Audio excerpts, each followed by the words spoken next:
Qua con il maestro Gargano che ci spiegherà questo nuovo teatro stabile dedicato a mio padre Rosario Gargano, che manca a Messina da 50 anni. E qua c'è una scena di Buovo e Lucetta dove fanno festeggiamenti assieme al figlio Oliviero, assieme a Stolfo e poi i classici pagliacci che ci sono là da corte e Signor Carlo Magno, imperatore. Poi se passiamo qua abbiamo piccoli pupetti creati da mio padre, pensati alti circa 30 cm. Infatti la famiglia Gargano ha 4 collezioni, 1,30 m, 80, 65 e 30. Poi invece abbiamo la prima scena dell'incanto di Creonte, in cui Orlando e Rinaldo combattono contro tigri e leoni. qui al centro. Al centro abbiamo una classica scena, questa è la scena sotto le mura di Montalbano ed è il classico castello di Rinaldo, e abbiamo Rinaldo, Carlo Magno e Orlando. Questa è una piccola scenetta che rappresenta un po' le taverne una volta, in cui dove si mangiava all'osteria era rappresentato il classico cantastorie, più che altro il consisto di una volta, no? Dove una volta ci si parlava tanto di queste favole dei reali di Francia. Poi invece abbiamo una scenografia del Zanicchi, del Belisario Messana, una storia creata nel 1880 dal mio sbennonno, in cui abbiamo Zanicchi imperatore seduto, dove ha fatto strage di allora popolari messinesi.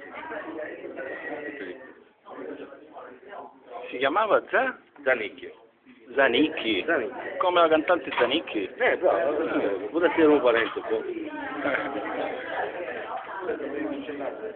Qua invece? Questa è una semplice battaglia fra cavalieri e cristiani. Ma semplice?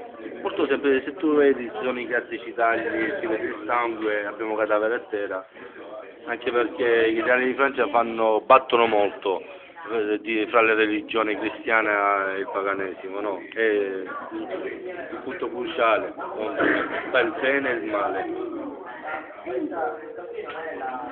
Questa è la stessa scena o No, questa è una scena così creata da me, Questa sedia che cos'è? Questa è una sedia di tortura. Questa scenografia è sempre dell'incanto di Creonta, in cui vede c'è Creonta là che fa sortimeggi col pentolone, e qua c'è Grano che è incatenato, dove Orlando e Rinaldo verranno a liberarlo. E qua là c'è il teschio, l'altare dei sacrifici, la sede delle torture.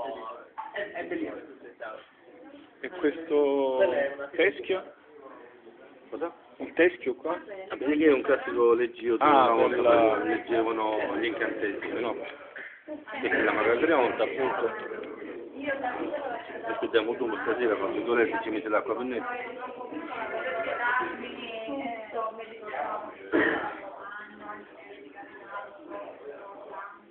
Che poi invece si raccontava divertito perché E qua invece? Qua abbiamo la scena del canto di Creonta, dove rappresenta Malagigi che incontra Gano e si fa aiutare dai demoni e dai diavoli per sapere che fine hanno fatto Orlando e Rinaldo, perché resteranno incastrati nel castello di Creonta.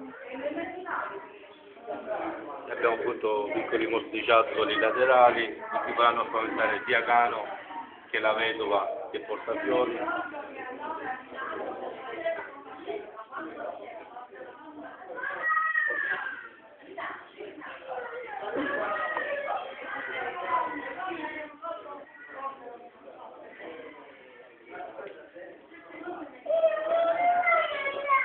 Questi qua? Questi sono piccoli capolavori che faceva mio padre, gli artigiani, che rappresentano appunto Rinaldo, Orlando, tesseri soprammobili.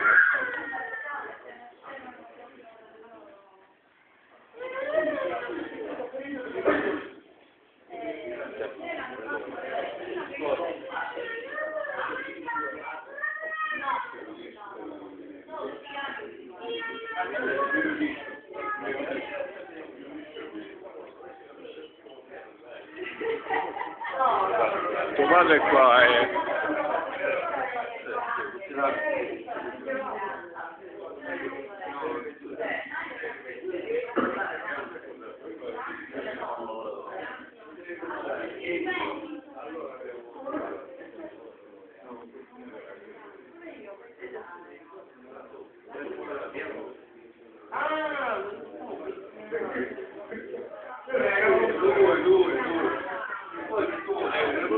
con i piccoli.